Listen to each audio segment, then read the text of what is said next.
देखो यार, धुरंधर के ऊपर ना मैंने बहुत सारी वीडियोस बना दी हैं और इस बार तो मैंने किसी फिल्म के ऊपर बनाई गई अधिकतम वीडियोस हो चुकी है धुरंधर 2 के ऊपर जो वीडियोस बनी थी।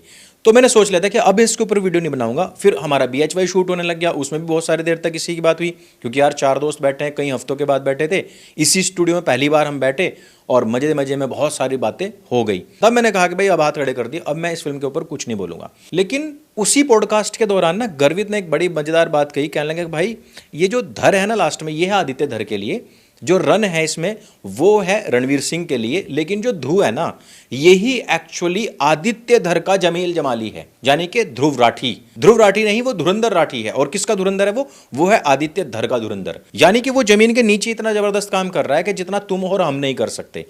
खानदान, थूकदान, पीकदान की मूवीज के सारे रिकॉर्ड्स तोड़ दिए। और दंगल का रिकॉर्ड किस तरीके से तोड़ा जाने का, वो जब 1100-1200 करोड़ रुपए कमा ली उसने एक हफ्ते के अंदर धुरंधर 2 ने, तब आदित्य धर ने अपने जमील जमाली यानी कि धुरंधर राठी को बाहर निकाला, पिंजरे में से चिराग घिस करके बाहर निकाला और कहा कि देख इस पर वीडियो बना, इस पर तुझे खूब गालियां मिलेंगी, इसको राइट लेफ्ट और मिडिल वाले सारे के सारे तेरी वीडियो को देखेंगे, तेरी भी एंगेजमेंट बढ़ेगी। अभी पीछे जितनी सारे वीडियोस बनाए हैं उनमें वो एंगेजमेंट नहीं है जो इस वाली में मिल जाती है तेरे को, तो इस पे एक प्रोपेगेंडा वीडियो बना दे, ताकि लोग जो है ना वो क्रॉस चेक करने के लिए अखबार ढूंढेंगे, फिर फिल्म को देखने के लिए आएंगे, आर्टिकल्स पढ़ेंगे, फिर पुरानी जो वीडियोस हैं पाकिस्तान के अंदर जो लियारी की हैं या SP असलम की हैं, या फिर जो रहमान डकैत है उसकी है, रहमान डकैत ने किस तरीके से अपने माँ बाप को मारा था उसके ऊपर, या फिर जो उसका भाई था उजैर वो किस तरीके से गिरफ्तार हुआ, या फिर जो दाऊद इब्राहिम है वो किस तरीके से बीमार हुआ और उसने किस तरीके से हिंदुस्तान के अंदर फेक करेंसी भेजने का काम किया था।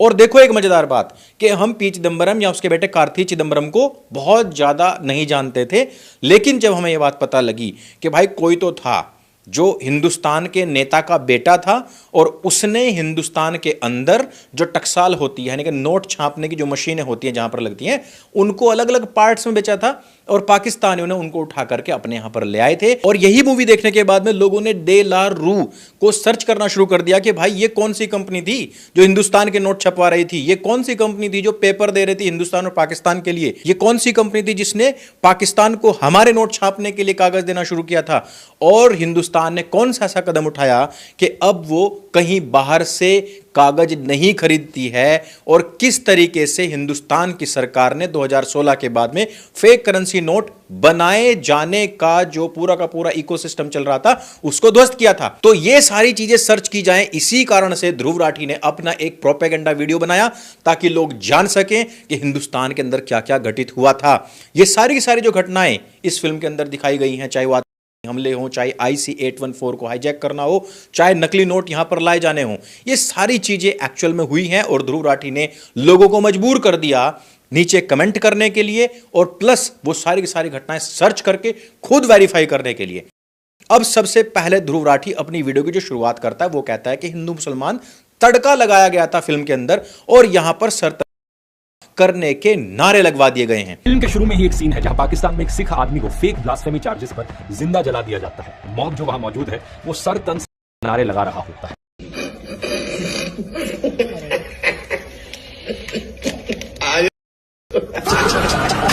तो मैं पूछना चाहता हूं कि सर करने के नारे कहां पर नहीं लगते हैं?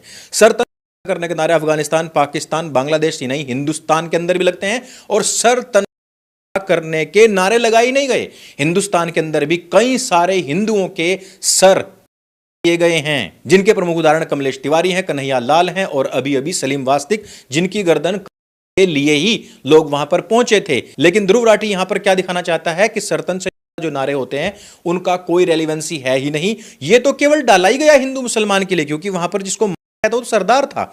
अब अगर मैं आपको आंकड़े दिखाऊं कि पाकिस्तान के अंदर कितने हिंदू और सिखों को मारा जा चुका है ब्लास्फेमी का एलिगेशन लगा करके, तो ये आंकड़े आपकी आंखें खोल देंगे। यही नहीं, बांग्लादेश के अंदर भी मुसलमानों ने खुद ही जी के पैर के नीचे पहले कुरान रखी थी और उसके बाद में पूरे पूरे पंडाल को फूंक दिया गया, हिंदुओं को मार दिया गया था। अभी अभी दीपू दास को जिंदा किया गया है केवल ब्लास्फेमी का नाम लगा करके। कई बार तो पाकिस्तान के अंदर विदेशी लोगों तक को ठीक इसी प्रकार से किया है जिस प्रकार से फिल्म के अंदर दिखाया गया है।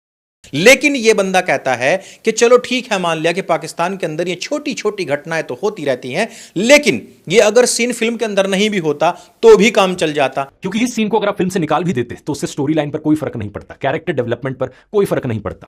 बिल्कुल पागल है क्या? मका कतई अकल बेच का खा रखी है। होते ने। भाई एक बात बताओ, जे जिस टाइम पर ये सीन चल रहा होता है कि भाई ये सरदार है और इसकी दुकान के ऊपर हमें कब्जा करना था और इसीलिए हमने इसके ऊपर एलिगेशन लगा करके इसको अब मार दे रहे हैं, यहां इस ने ये नहीं सुना कि वो दुकान पसंद किसको आई थी। एक्चुअली ये दुकान पसंद आती है जहूर मिस्त्री को। जहूर मिस्त्री वही है जो शुरुआत में कहता है कि हिंदू बहुत ही डरपोक कौम है, और इस चीज को मैं कह रहा हूं 99% लोगों ने उस टाइम पर नोटिस नहीं करा होगा कि यहां खड़ा होकर मेजर इकबाल कह रहा है कि जहूर मिस्त्री को दुकान पसंद आई थी। अब दुकान का जिक्र कहां पर आता है जानते हो? जिस समय पर पिंदा पाकिस्तान आता है और वो बैठा होता है सारा का सारा जो मसाला सूंघ रहा होता है, खा रहा होता है, चख रहा होता है और थूक रहा होता है। जानते हो कौन सी दुकान और किसकी दुकान है? ये उसी जहूर मिस्त्री की दुकान है जिसमें बैठ करके वो सरदार को के बाद उसकी दुकान के ऊपर कब्जा करने के बाद में वहीं पर बैठ करके वो हिंदुस्तान को जलाने के लिए, नशे में धकेलने के लिए, इवन हिंदुस्तान के अंदर हथियार भेज करके आतंकवादी हमले करवाने की प्लानिंग कर रहा होता है। और यहीं पर बात नहीं रुकती है। यही वो दुकान है जिसमें जहूर मिस्त्री फिर एंटर करता है और यही वो दुकान है जहां पर हमजा वापस आता है और उसको वहीं उसी दुकान के अंदर जान से है, उसी दुकान के अंदर जिस दुकान के पीछे वो पड़ा हुआ था, जिस दुकान के कारण से सरदार को जला था। और इस दुकान को जब आप देखेंगे ना, उसकी दीवारें पीछे से आपको जली हुई भी नजर आएंगी। ये साला डीप डिटेलिंग की बात करता है ना। डीप डिटेलिंग कितनी दी गई है तेरी के हाथ में आ जाएगी। और ये तू बार बार व्हाट्सएप यूनिवर्सिटी की बात कर रहा है ना भाई, तू तो खुद अपनी वीडियो के अंदर व्हाट्सएप यूनिवर्सिटी बना के बैठा हुआ और कह रहा है कि एआई वीडियोस बनाओ और यूट्यूब के ऊपर इसी प्रकार का मेरी तरह प्रोपेगेंडा फैलाना शुरू कर दो। डीप डिटेलिंग इसको कहते हैं। किस प्रकार से जहूर मिस्त्री, जिसने स्टार्टिंग में भारत माता की जय नहीं बोलने दी थी गन पॉइंट पर, उसी से ही गन पॉइंट पर भारत माता की जय बुलवाई। भारत माता की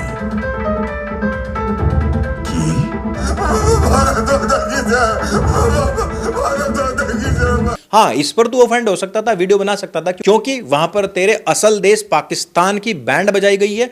पाकिस्तान के अंदर डालकर पाकिस्तानी से ही गन पॉइंट पर बुलवा दिया हाँ भारत माता की जय। असल में ये लाइन थी तो ध्रुव राठी की स्क्रिप्ट में, लेकिन बाद में इसने वो कटवा दी, जैसे ही अपना खतना कटवा करके बैठा हुआ है। अब दूसरी बात पर आते हैं। ये कहता है कि 80 लोग गए थे जब डिमोनेटाइजेशन हुआ था। अब मैं एक छोटी चीज बताता हूं कि पूरा का पूरा जो नैरेटिव बनता है ना, वो बनता है पैनिक के नाम पर, कि जब नोटबंदी हुई थी तो बहुत पैनिक हो गया था, बहुत पैनिक हो गया था। यार ये वही इंडिया है जो 2014 से पहले गैस की लाइन में खड़ा रहता था। हम लोग हैं, हम किसान हैं, झोटा बुग्गी पर गन्ना तुलवाने के लिए जाते हैं भाई।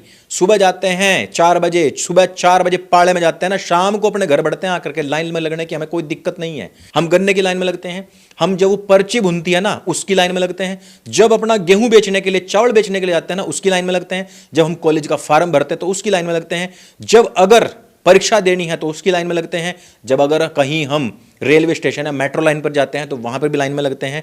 ये सारी की सारी बात छोड़ दो, हम तो फिल्मों की भी लाइन में लगते हैं, हम जियो की सिम की भी लाइन में लगते हैं, और वो भी सारी बात छोड़ दो। अभी भंडारे लग रहे थे नवरात्रि पे भाई, जितनी नोटबंदी के टाइम पर लोगों की लाइन नहीं थी ना, उससे लंबी लंबी लाइन अब भी लगती हैं। और बात 80 लोगों के मरने की नहीं है, दुख सबको था उस बात का। लेकिन तूने क्या बात झुटलाई कि हिंदुस्तान के अंदर केवल और केवल 47 से 48 करोड़ रुपए ही थे नकली। ये देखिए, आरबीआई ने कहा कि उस साल उन्होंने सिर्फ 43 करोड़ रुपीस की फेक करेंसी डिटेक्ट करी। सिर्फ 43 करोड़ रुपीस। मेरे मुंह से ना इतनी गालियां निकलेंगी इसके लिए, इतनी गालियां निकलेंगी, और बहुत सारे हो सकते हैं जितने इसके बंद भक्त हैं वो हो सकता है नीचे कमेंट में आकर के अपशब्द बोले, भाई कोई दिक्कत नहीं है बोल लो। लेकिन एक बात बताऊं मैं आपको, जब डिमोनेटाइजेशन हुआ था, रिजर्व बैंक ऑफ इंडिया का आंकड़ा है, उन्होंने कहा कि 10,800 करोड़ के आसपास जो नोट हैं वो वापस नहीं आए हैं। और इसने कौन सा आर्टिकल दिखा दिया कहीं का, और इसने कोई दिखा दिया 48 करोड़ रुपए का कि वे नहीं आए हैं वापस। भाई 48 करोड़ से ज्यादा ना नोटबंदी के दौरान, मैं बता रहा हूं आपको, 48 करोड़ से ज्यादा तो नालियों में लोगों ने फेंक दिए हैं, बोरियों में बंद कर करके। 48 करोड़ की बात कर रहा है कि वो नहीं आया, बस 48 करोड़ से ज्यादा जब नालियों में चला गया, लोग फेंक के भाग गए, लोग जला के भाग गए, तो कैसे कहा जा सकता है कि केवल 48 करोड़? एक आर्टिकल की बात कर रहे हैं, तकरीबन 10,800 करोड़ रुपए था जो वापस बैंकों में नहीं पहुंचा। तो भाई मुझे यह बात पूछनी थी कि तूने 11,000 करोड़ का 47-48 करोड़ कैसे बनाया? बाकी के जो पैसे हैं उनकी बत्ती बना करके कौन से द्वार में डाल ली तूने? और अब चलते हैं वापस फिल्म के ऊपर, जहां पर खनानी खुद इस बात को मान रहा है, कह रहा है सरकार 11,000 करोड़ रुपए हम भेज चुके हैं। तब दाऊद कहता है कि 60,000 और भेजने हैं, और वो 60,000 हमजा भेजने ही नहीं देता है। उसको इससे ताकत मिलने वाली है।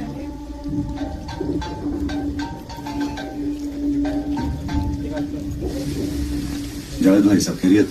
अच्छा मुंह 3 बजे कहीं नहीं जोड़ा जाएगा। वही आंकड़ा जो रियलिटी में रिजर्व बैंक ऑफ इंडिया बोल रहा है, वही आंकड़ा सेम टू सेम मूवी के अंदर भी दिखाया जा रहा है। अब एक और मजेदार बात सुनो, बड़ा जो खनानी भाई था वो पहले गिरफ्तार हो गया था, 25 साल की सजा हो गई थी। छोटा वाला जो था वो छत से गिरा था या कूदा था या किसी भी तरीके से, कोई कहता है हत्या है, कोई कहता है आत्महत्या। पुलिस के मुताबिक जावेद खनानी अपने दफ्तर की जेर तामीर इमारत का मुआयना करने गए थे, जहां से उन्होंने मुबैना तौर पर चौथी मंजिल से कूद ली है। और उससे मजेदार बात कि नकली नोटों का पूरा सिंडिकेट वहीं पर समाप्त हो गया था। चलो 48 करोड़ ही नकली मान लो। आज मुझे बता दो कि आज के जो नोट चल रहे हैं उनमें से कोई नकली मिला है क्या? क्यों नहीं मिल रहा है वो नकली? मान लेते हैं 48 करोड़ भी है तो यानी छापे तो पाकिस्तान ने, कुछ तो दिक्कत हुई होगी। अब उससे मजेदार बात सुनो, ये कह रहा है कि अतीक अहमद जो है 2023 में मरा है और जो मेजर इकबाल था वो 2011 में ही मारा जा चुका था। फिल्म में मेजर इकबाल 2023 की हत्या को टीवी पर बैठकर देख रहा है, लेकिन रियल लाइफ में जिस पर्सन पर मेजर इकबाल का कैरेक्टर बेस्ड है वो 2011 में ही मारा जा चुका था। एक बात बताओ यार, आईएसआई हिंदुस्तान को मारने के लिए हर संभव प्रयास करता है, भेजता है और फिल्म की स्टार्टिंग बता देगा भाई ये डॉक्यूमेंट्री नहीं है, इसमें जो चीजें दिखाई गई हैं वो वास्तविक घटनाओं से प्रेरित है, लेकिन उनको बनाया इस तरीके से गया है। अब ये कह रहे हैं कि भाई जो मेजर था इकबाल वो तो बहुत पहले ही मारा जा चुका है। तो भाई एक बात बताओ कि फिर तो हमें हमजा को भी ढूंढना पड़ेगा और फिर तो यालिना को भी ढूंढना पड़ेगा और फिर उनके बेटे को भी ढूंढना पड़ेगा और फिर जमील जमाली को भी ढूंढना पड़ेगा, हालांकि वो तो ध्रुव राठी खुद ही है। तो फिर तो हमें हर चीज ही ढूंढनी पड़ेगी। फिर तो हमें देखना पड़ेगा कि साली फाइट इसी तरीके से हुई थी या दूसरे तरीके से हुई थी, क्योंकि भाई एसपी असलम के वीडियोस तो पड़े हुए हैं लेकिन उसमें कहीं पर भी एसपी असलम का गिलास तो टूटा ही नहीं था। लेकिन यहां पर फिल्म के अंदर दिखाया गया है कि एसपी असलम का गिलास टूट जाता है जो चाय पी रहा होता है, तो फिर तो हमें उसका भी फैक्ट चेक करना पड़ेगा। असल बात क्या है कि जब हम कोई फिल्म बनाते हैं तो उसमें देखा जाता है कि हम रियलिटी के कितने नजदीक जा सकते हैं। अब मैं बात करता हूं आपके चहेते, आपके प्रिय उस विधायक, उस सांसद की जिसकी मौत के बाद में हिंदुस्तान में बहुत शौक मच गया था और बहुत सारी जो बेगम थी वो बेवाएं हो गई थी और बहुत सारे जो ध्रुव राठी जैसे बच्चे हैं बेचारे वो अनाथ हो गए थे। इस बंदे के ऊपर ना 160 से ज्यादा केसेस थे। इस बंदे ने खुद स्वीकार किया था कि इसके पाकिस्तान से संबंध है, वादी संगठनों के साथ इसके संबंध है, नकली नोट की खेप में इन लोगों का बहुत बड़ा हाथ था, हवाला और हलाला का बिजनेस करने में आज भी पूरी दुनिया का मुसलमान नंबर 1 पर चलता है। लेकिन ये क्या डिनाई करने की कोशिश कर रहा है कि नहीं भाई बस क्योंकि अतीक 23 मरा है और इलियास ही 11 मरा है तो ये पूरी फिल्म झूठी हो जाती है। असल में मेजर इकबाल को आईएसआई का एक फेस बनाया गया है, केवल एक आदमी दिखाया गया है, आपको पूरा संगठन नहीं दिखाया जा सकता, एक रिप्रेजेंटेटिव दिखाया जा सकता है। वहीं पर वो रिप्रेजेंटेटिव आया है। स्पाइस भी बहुत सारे गए होंगे हमारे हिंदुस्तान से, बहुत सारे जासूसों ने मिलकर के सारे के सारे ऑपरेशंस किए हो सकते हैं, लेकिन वहां पर केवल एक ही व्यक्ति दिखाया गया जिसका नाम है हमजा अली मजारी या फिर जसकीरत सिंह रांगी। ये रिप्रेजेंटेशंस होते हैं। क्या एनएसए, क्या रॉ, क्या आईबी सब मिलकर काम नहीं कर रहे होंगे, लेकिन वहां पर केवल 2 ही लोग क्यों दिखाए गए रिप्रेजेंटेशन में? तो ये ध्रुव राठी जो दूसरों को प्रोपेगेंडा बताता है, दूसरों को चेरी पिकिंग बताता है, ये खुद हर जगह चेरी पिकिंग करता है, ये हर जगह प्रोपेगेंडा उठा करके ले आता है, हर जगह पर इसका यही होना रहता है कि इसमें ये नहीं है, इसमें वो नहीं है, इसमें ये नहीं करा गया। फिल्म के अंदर किसी की एक्टिंग पर इसने सवाल उठाया, जो फेस मैचिंग करी गई उसके ऊपर सवाल उठाया, बैकग्राउंड म्यूजिक के ऊपर सवाल उठा सकता है, क्योंकि फिल्म मेकिंग यही होती है।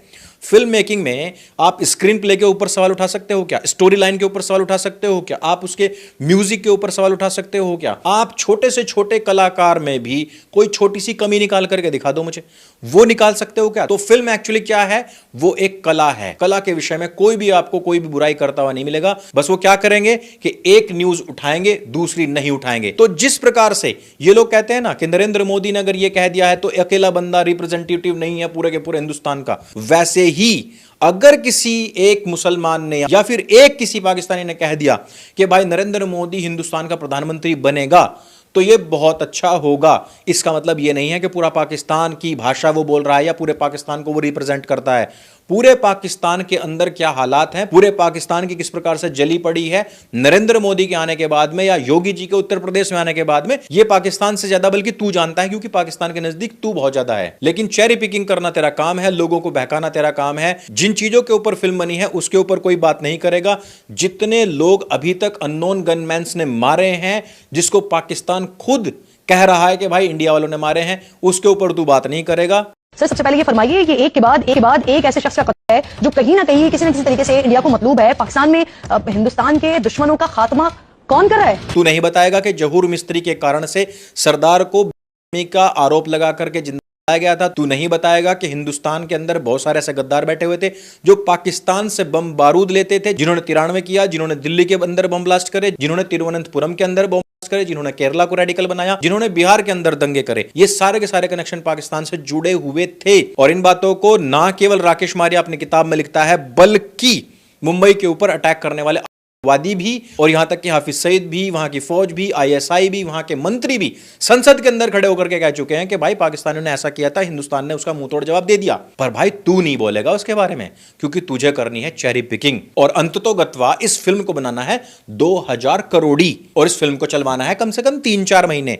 यह है असल प्रॉब्लम। तो बाकी भाई जिन्होंने फिल्म देख रखी है उनको कैसी लगी ये भी हमें नीचे कमेंट करके जरूर बताना। और क्या तुम ध्रुव राठी का वीडियो देखने के बाद में ये जो आग वाला सीन है, जहूर मिस्त्री वाला सीन है, इसके लिए एक बार फिर से मूवी देखने के लिए जाओगे या नहीं, वो भी मुझे जरूर बताना कि और कौन कौन सी ऐसी डिटेल्स हैं जो तुम्हें मिल सकती हैं। इस वीडियो में सिर्फ इतना ही। इस वीडियो का मकसद पूरी तरीके से ध्रुव राठी को गालियां देना था, ध्रुव राठी का जितना भी प्रोपेगेंडा उसको एक्सपोज करना था। जिसको मेरी ये बात पसंद आती है इसको वीडियो को लाइक करो, सबके साथ में शेयर करो। मेरे संग बोली सत्य सनातन वैदिक धर्म की जय। जय हिंद, वंदे मातरम।